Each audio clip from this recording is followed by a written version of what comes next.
Il est 13 h, bonjour à tous. Merci de votre attention. Voici les titres à la une de l'actualité ce samedi 30 octobre 2020. À J-1 de l'élection présidentielle, les candidats engagés dans la campagne électorale sont allés à la rencontre de leurs électeurs pour leur expliquer leur vision pour la Côte d'Ivoire. En début de journal, bref rappel de ce en quoi a consisté ce dernier jour de meeting pour chacun d'entre eux. Et pour la sécurisation de ce scrutin, les échos depuis la région du Tonkwi de l'opération Barrissement de l'éléphant lancée par les forces de défense et de sécurité. 35 000 hommes mobilisés pour la circonstance. À suivre le reportage de notre reporter Walter Amadou Ouattara. Au Sénégal, au moins 140 personnes sont mortes dans le naufrage d'une embarcation de migrants la semaine dernière au large du pays. C'est la pire catastrophe de ce type en 2020, a indiqué l'Organisation internationale pour les migrations. Voilà pour l'essentiel. Oui, bonjour à tous. Hier, jeudi 29 octobre 2020, minuit, heure locale, clap de fin de 15 jours de campagne pour la présidentielle du 31 octobre. Avant que l'horloge ne sonne les 12 coups de minuit, les différentes parties engagées dans cette campagne ont animé leur dernier meeting. Le candidat du RHDP, Alassane Ouattara, était à Abobo pour son dernier jour de campagne. Son principal message a été d'appeler tous les Ivoiriens au vote demain samedi 31 octobre 2020. Le candidat indépendant Konan Kwadjo-Berta, pour cette dernière journée de campagne, est lui allé à la rencontre des électeurs de Koumassi. Il leur a exposé sa vision pour la Côte d'Ivoire. Mais avant la tenue du scrutin de ce 31 octobre, une mission de la CEDEAO qui séjourne à Abidjan veut se rassurer que toutes les conditions de sécurisation du scrutin sont réunies. Ainsi, le commissaire aux affaires politiques, paix et sécurité de l'organisation ouest-africaine a eu une rencontre avec les grands commandements des forces de défense et de sécurité. Les dispositions sécuritaires prises pour le jour du vote ont été passées en revue à Boussanogo. C'est à la direction générale de la police nationale que la délégation conduite par le général Francis Awagbe Béanzin, commissaire aux affaires politiques, paix et sécurité de la CEDEAO, a entamé sa tournée.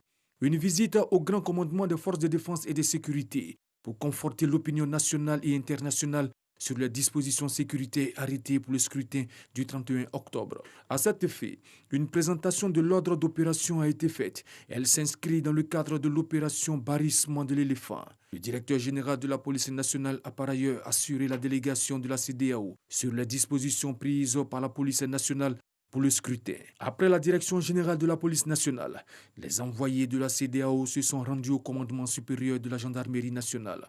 Reçu par le général de division Alexandre Apalo Touré, commandant supérieur de la gendarmerie nationale, la délégation de la CEDEAO, après la présentation de la manœuvre de ce corps d'élite, a invité la gendarmerie nationale à adopter une posture républicaine. En retour, le commandant supérieur de la gendarmerie nationale a souligné que pour favoriser un climat paisible pour ce scrutin, la gendarmerie nationale a développé la police de proximité. Dans ce cadre-là, il est arrivé que nous allions sur le terrain pour pouvoir rencontrer les populations, surtout par rapport à ce que nous avons observé de façon, j'allais dire, un peu malicieuse. On a vu ce débat politique glisser tout doucement, quelquefois, vers un conflit ethnique, identitaire. Et donc, pour éviter que ça prenne de l'ampleur, voilà, nous allons sur le terrain quand nous voyons que ça pourrait déborder et nous essayons d'entretenir la jeunesse. Autre étape, après le commandement supérieur de la gendarmerie nationale, le GSPM, le groupement de sapeurs-pompiers militaires, qui entend jouer sa partition dans la sécurisation de l'élection présidentielle. Et c'est à l'état-major général des armées que les émissaires de la CEDEAO ont achevé leur tournée en présence du général de corps d'armée, Lassina Doumbia, chef d'état-major général des armées. Les points saillants de la sécurisation de l'élection sont passés au peigne fin. C'est pour passer le message de solidarité de toutes les forces armées et de défense et de sécurité de nos 15 États membres. Un message de solidarité en 3 points essentiels, à savoir leur rôle régalien, qui est d'assurer la sécurité de toute la population, assurer la sécurité des institutions et assurer la sécurité des personnalités. Selon les émissaires de la CEDEAO, une centaine d'observateurs seront déployés en Côte d'Ivoire. Voilà, nous sommes vendredi à 30 octobre et non samedi. Oui, c'est demain que le scrutin doit se tenir. Et à quelques heures de l'ouverture de ce scrutin présidentiel du 31 octobre 2020, la quiétude des populations dans l'ouest du pays semble ébranlée par des rumeurs. Depuis plusieurs jours, celle de Zouan font face à cette situation. Pour calmer ces inquiétudes, l'on note une implication des cadres des chefs traditionnels et des autorités administratives, appuyée par le bataillon de sécurisation de l'Ouest BSO Implication donc axée sur la sensibilisation à la non-violence et une forte présence des forces de l'ordre afin de pallier toute éventualité, surtout rassurer les électeurs pour qu'ils prennent part au vote dans l'inquiétude. Pour rappel, l'opération Barrissement de l'éléphant mobilise au moins 35 000 hommes. Cette opération est dédiée à la sécurisation de l'élection présidentielle du 31 octobre. Envoyé spécial dans le district des montagnes, Walter Amadou Ouattara. Commune frontalière au Libéria et à la Guinée, Danané vit à son rythme normal en cette journée du 29 octobre 2020. Ces jours fériés, relativement à la commémoration du Maolid, célébration musulmane tenue la veille. Pourtant, les petits commerces et autres activités tiennent en haleine leurs promoteurs et nombreux clients. Les discussions sont marquées par le scrutin présidentiel du 31 octobre 2020. Tout nous rassure, surtout même à Danané, on n'a pas eu de problème, on n'a pas eu de manifestation. Vraiment, je souhaite que ces élections-là se passent bien, surtout dans la paix.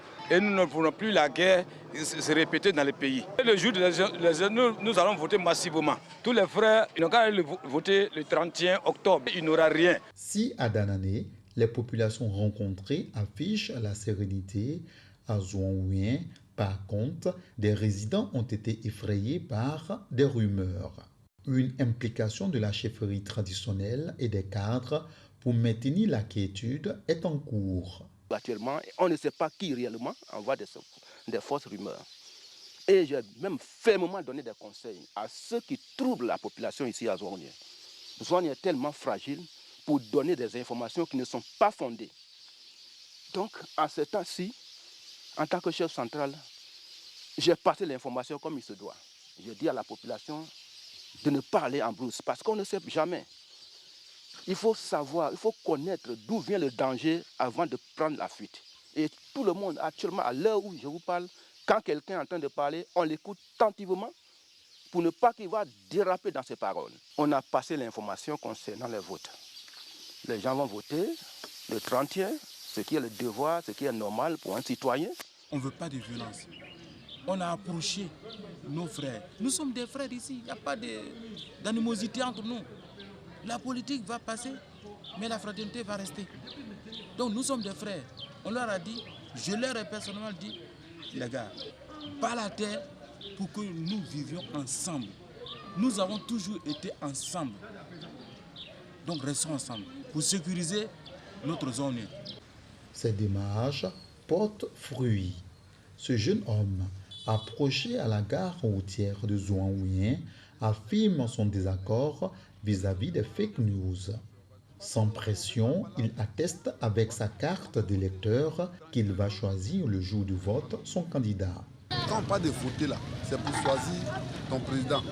Celui que tu veux, celui qui peut nous arranger demain. Donc moi, je vois qu'il n'y a pas de problème.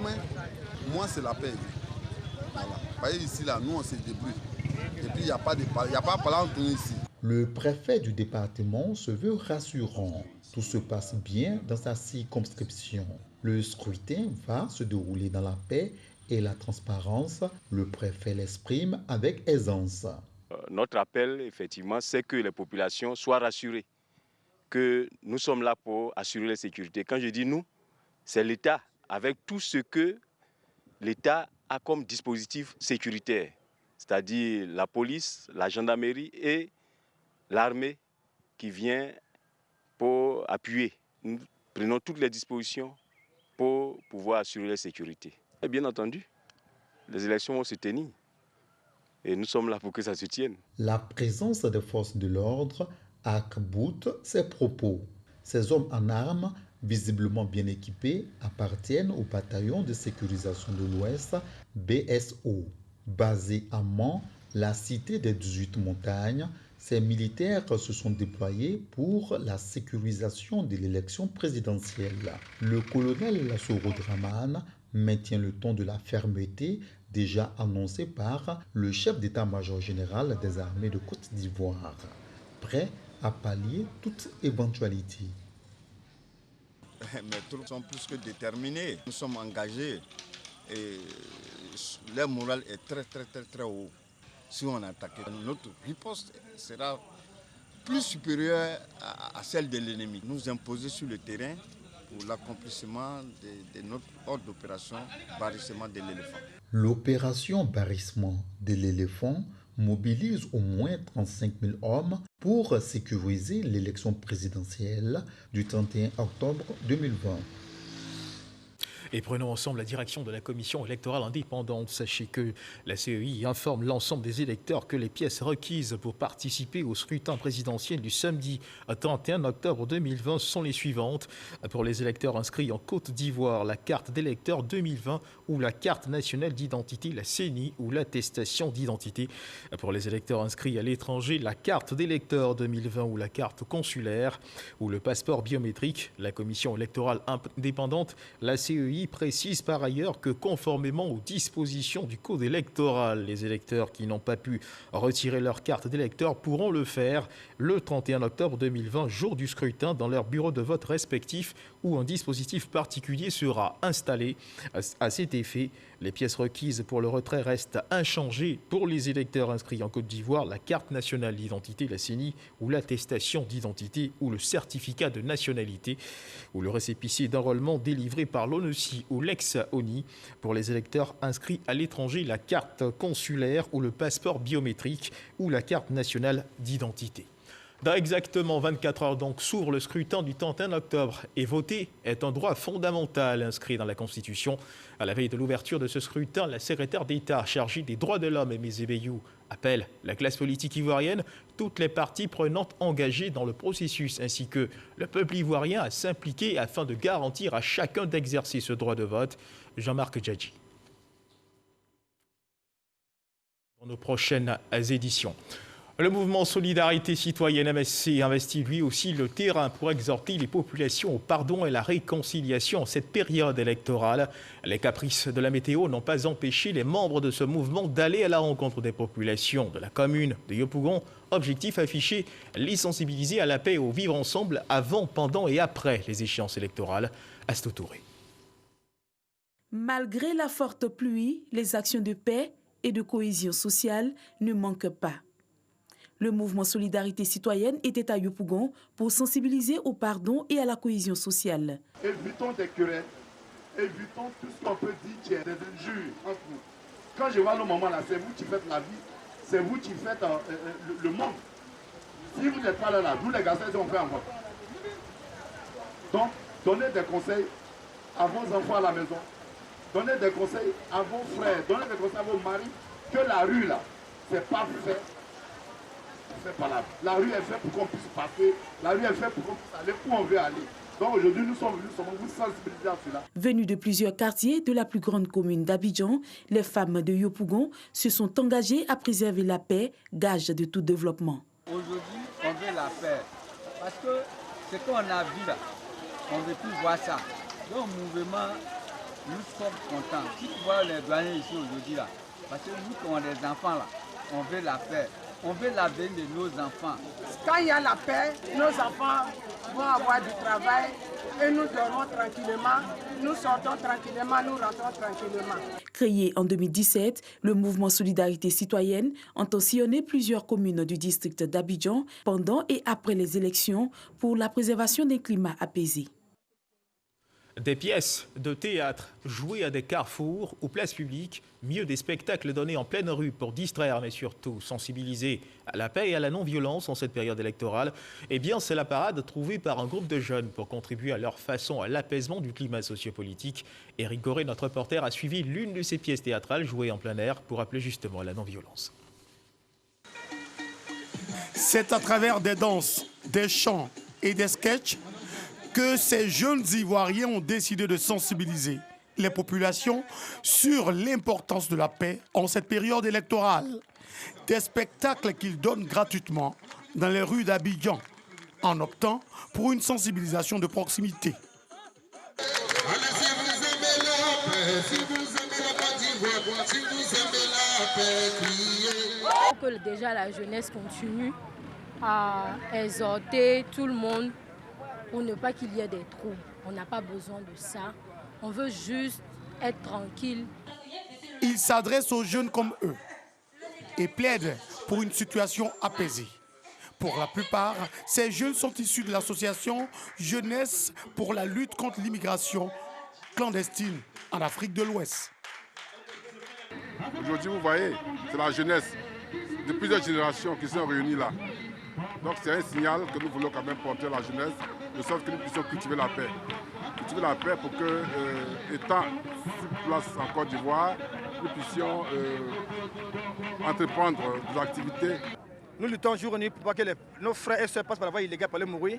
C'est notre devoir aussi, dans cette période difficile, de se battre pour nos frères ici en Côte d'Ivoire. Baoulé, Gourou, Bété. Et c'est que nous avons créé cette petite ambiance-là, c'est qu'il y a tous les ethniques qui sont là. Et nous avons choisi la Riviera 2 pour lancer un appel, un message de paix, un message de fair play à tout le monde. Semons la paix dans notre cœur. Et même nous vivons. Une marche pacifique a également été organisée par les initiateurs. Cette sensibilisation pour la paix qui a démarré à Abidjan va toucher tout le pays dans les prochains jours. Voilà, stratégie intelligente et innovante pour toucher les cœurs et appeler au calme. Il n'y a pas que les jeunes qui se sont assignés cette mission. Depuis presque 3 semaines, le chef de canton de Korogo, Issa Koulibaly, était en tournée de sensibilisation dans les départements de Korogo, Dikodougou, Sinématiali et Mbengue pour une élection présidentielle apaisée dans le Poro. Il a exhorté les leaders communautaires, les guides religieux, les associations de jeunesse et de femmes à prôner la paix et la cohésion sociale partout où ils passeront pour le bonheur des populations. On retrouve Ami Sissoko, notre correspondant dans la région du Poro. Le chef de canton de Korogo, Issa Koulibaly, par ailleurs premier vice-président de la Chambre nationale des rois et chef traditionnel, sillonne la région du Poro pour parler d'élections apaisées. À travers le slogan « Plus jamais ça », il exhorte les chefs de village, les responsables de partis politiques, les guides religieux, les leaders de jeunesse et de femmes de la région du Poro à œuvrer pour une préservation de la paix avant, pendant et après l'élection présidentielle du 31 octobre prochain. Chef traditionnel, chef de communauté, je vous demande d'aller à la paix. Je vous demande de tout faire pour maintenir la stabilité dans vos différents départements. Sans la paix, nous ne pourrons pas parler de développement. Et au nom de la Chambre des rois, je suis aujourd'hui chez vous pour vous demander de vous donner la main. Cette sensibilisation qui s'est déroulée sur plusieurs semaines vise principalement à mettre en mission tous les chefs traditionnels de la région auprès des différentes couches sociales pour véhiculer quotidiennement des messages de paix, de tolérance et d'acceptation mutuelle. Chefs religieux, chefs traditionnels, trouvez toutes les formes de résolution pour maintenir la stabilité dans vos différents départements. C'est la mission de la Chambre des rois, parce que ce qui est arrivé en 2011 ne doit plus se répéter en Côte d'Ivoire. Donc je dirais plus jamais ça en Côte d'Ivoire. Parlez à vos enfants, parlez à vos femmes, parlez dans vos différentes communautés pour pouvoir maintenir la stabilité en Côte d'Ivoire. La politique certes, mais la famille d'abord. Pour le chef de canton de Korogo, Issa Koulibaly, il s'agit pour la Chambre nationale des rois et chefs traditionnels d'œuvrer davantage au renforcement de la cohésion sociale sur toute l'étendue du territoire national. Ajoutez à cette initiative, mesdames et messieurs, l'action de sensibilisation à la paix et à la cohésion sociale initiée par Viviane Zunon-Kipré, la sénatrice du Haut-Sassandra depuis le début du mois d'octobre. Elle parcourt les villages de la région du Haut-Sassandra pour appeler ses parents à cultiver la paix et le vivre ensemble. Le reportage de Mamadou Kouassi. 27 villages visités en un mois. La sénatrice Viviane Zunon-Kipré sillonne les localités de la région du Haut-Sassandra pour parler de paix, de cohésion et surtout de vivre ensemble. La sénatrice profite de cette tournée en milieu rural pour parler également de développement. Elle exhorte les populations à s'éloigner des divergences politiques et à promouvoir le dialogue en toutes circonstances. Le développement doit se faire selon elle à travers les valeurs d'union, d'entente et de solidarité. La sénatrice invite également ses parents à parler désormais d'une seule voix pour mieux porter les projets de développement qui inondent déjà leur région. Cette tournée dans les villages a permis à l'ambassadrice de la paix d'offrir une boîte à livres dans le village des arts, une mini-bibliothèque avec divers ouvrages pour accompagner l'éducation des enfants Il s'agit pour elle d'encourager les enfants et les adultes au goût de la lecture, des techniques qui vont renforcer la formation acquise à l'école. Ce n'est pas normal que cette région soit en reste du développement. Or, qui dit développement parle de formation, formation intellectuelle des jeunes et des moins jeunes aussi d'ailleurs, ouverture d'esprit. C'est cela qui m'a conduit à choisir ce moyen-là pour faire passer mon message. Paix, cohésion sociale, développement à travers la formation. Je suis comblé de joie parce que nos enfants actuellement ne savent pas lire, ils ne savent pas écrire. Mais à travers ces livres-là, tu peux apprendre beaucoup de choses. Car si tu ne sais pas lire, tu ne peux pas voyager. On motivera les enfants pour avoir le goût de la lecture. Cette tournée était l'occasion choisie par la sénatrice Viviane Zinon-Kipré pour encourager la population à la scolarisation de la jeune fille. Dans ce contexte d'appel au calme pour un scrutin apaisé, l'institution de médiateur de la République élargit son champ d'action. Le médiateur délégué du Haut-Sassandra a récemment été installé à Daloa, chef-lieu de région, par le médiateur de la République Adama Toungara. Jean-Marc Djadji pour le reportage.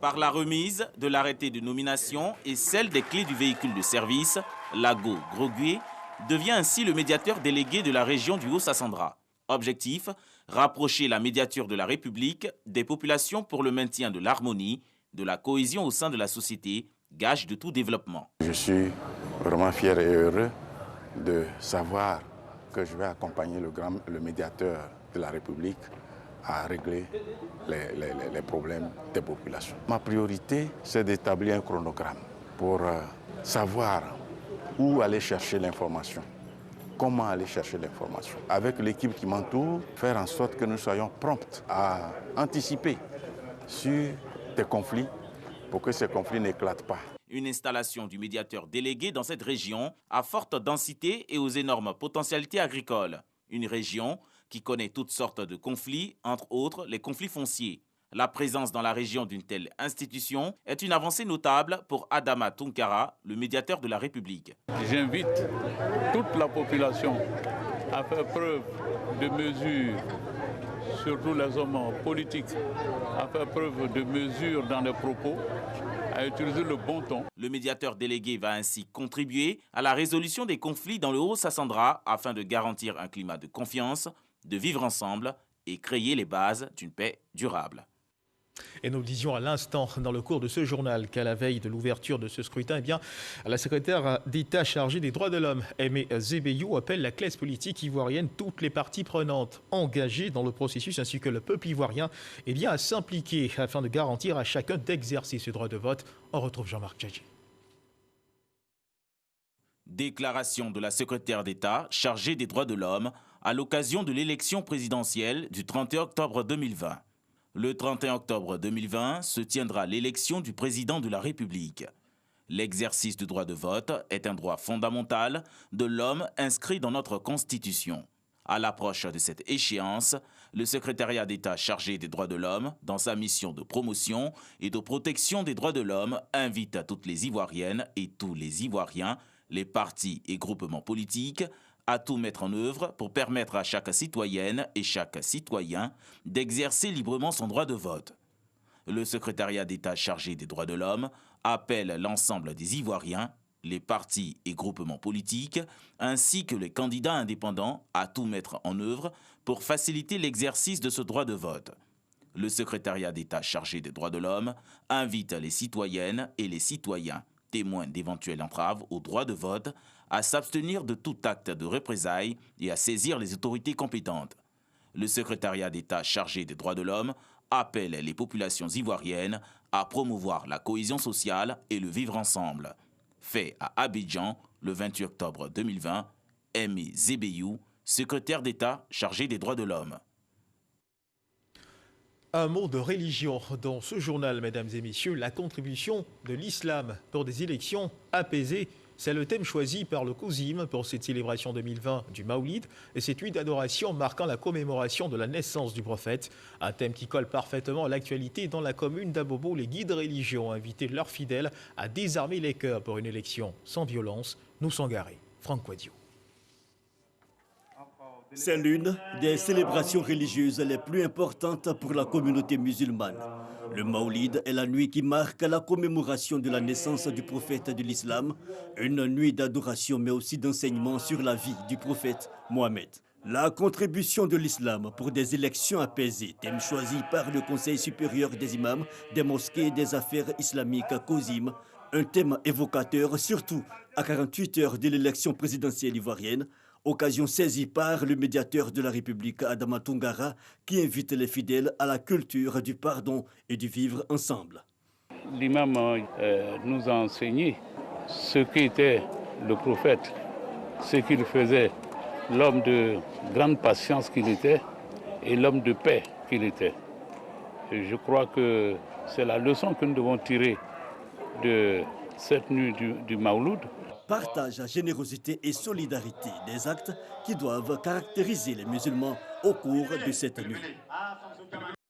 Et toujours dans le cadre de la célébration du Mawlud, les fidèles musulmans de la commune de Miyagi, dans le département de Soubré, dans la région de la Nawa, ont célébré à la grande mosquée Mohamed Al-Kadi Ismilaya la naissance du prophète Mohammed. Les fidèles musulmans ont invité Allah le Tout-Puissant pour la cohésion sociale et des élections apaisées. En Côte d'Ivoire, on retrouve Jean-Marc Djadji. Fidèles musulmans de la commune de Miyagi, réunis à la grande mosquée Mohamed Al-Kadi Islamia de la ville, en cette nuit du Mawlud.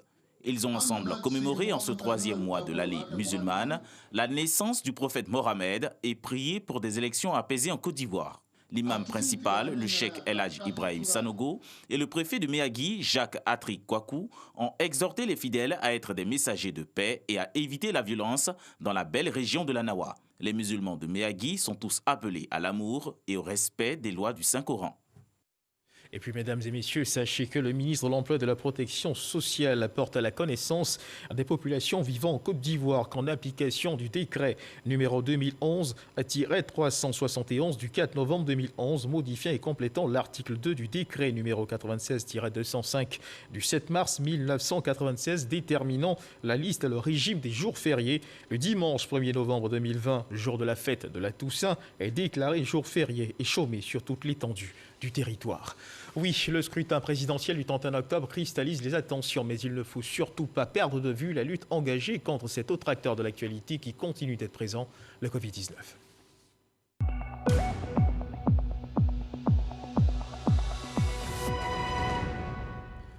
Les derniers chiffres révélés par le ministère de la Santé et de l'Hygiène publique sur l'évolution de cette maladie révèlent que la courbe est ascendante. Pour faire plus simple, de nouveaux cas de Covid ont été enregistrés, 73 au total sur 2278 échantillons prélevés, 69 personnes guéries à la date du 29 octobre. Hier donc, l'an des nombres, 20 628 cas confirmés de Covid-19, dont 20 310 personnes guéries, 124 décès et 194 cas actifs. Vigilance donc.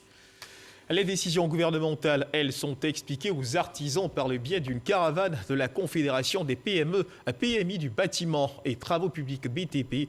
La simplification de la fiscalité, l'accès des PME à la commande publique et surtout les fonds de soutien créés sont les principaux sujets abordés. Objectif, promouvoir les avantages accordés par le gouvernement au secteur privé en vue de l'éclosion de PME structurées et compétitives, nous dit Lanciné Bakayoko.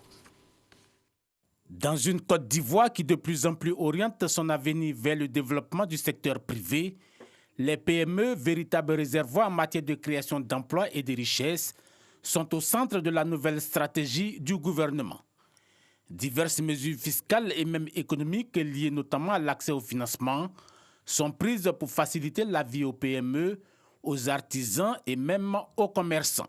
L'État de Côte d'Ivoire a mis des fonds à leur disposition et à partir de là, avec leurs photos, la photocopie de leur carte d'identité, ils peuvent s'inscrire aujourd'hui pour ce fonds et on leur donne ce qu'on appelle le statut d'apprenant. Ce qui va valoriser que leurs activités, ils deviendront des plus grands commerçants. Au cours de la caravane d'explication, le président Doté Soro a également rencontré les populations déguerpies de Williamsville-Makassi dans la commune d'Adjamé. Les ferrailleurs et autres artisans ont plaidé pour la réactivation de leurs activités professionnelles, mises à mal par l'opération. Les artisans qui sont ici ont trouvé qu'ils avaient leur atelier, alors leur bureau ici, qui ont été détruits, bon, qu'ils n'ont plus de possibilité de pouvoir s'asseoir pour bénéficier de ce fonds. Le dossier sera traité en bonne et due forme. Le Premier ministre est prêt pour le faire. Le ministre de l'Artisanat est prêt aussi pour les accompagner. La tournée d'explication de la Confédération des PME-PMI a duré 2 semaines. Aujourd'hui, les PME, colonne vertébrale de l'économie ivoirienne, représentent 90% du secteur privé. Un reportage signé Lanciné Bakayoko. Dans l'actualité internationale, au Sénégal, au moins 140 personnes sont mortes dans le naufrage d'une embarcation de migrants. C'est la pire catastrophe de ce type en 2020, a indiqué l'Organisation internationale pour les migrations, l'OIM. Le bateau transportait environ 200 personnes. Sans préciser le nombre de passagers, les autorités sénégalaises avaient annoncé un bilan d'au moins 10 morts pour une 60aine de personnes secourues lors de ce naufrage qui a provoqué une forte émotion dans le pays. Et c'est sur cette information que se referme cette édition. C'est la fin donc de ce journal. Merci de nous avoir suivis. Je vous retrouve, Dieu voulant, ce soir à 23h pour la dernière édition de la journée. Cela dit, Dieu nous garde. Et bon début d'après-midi.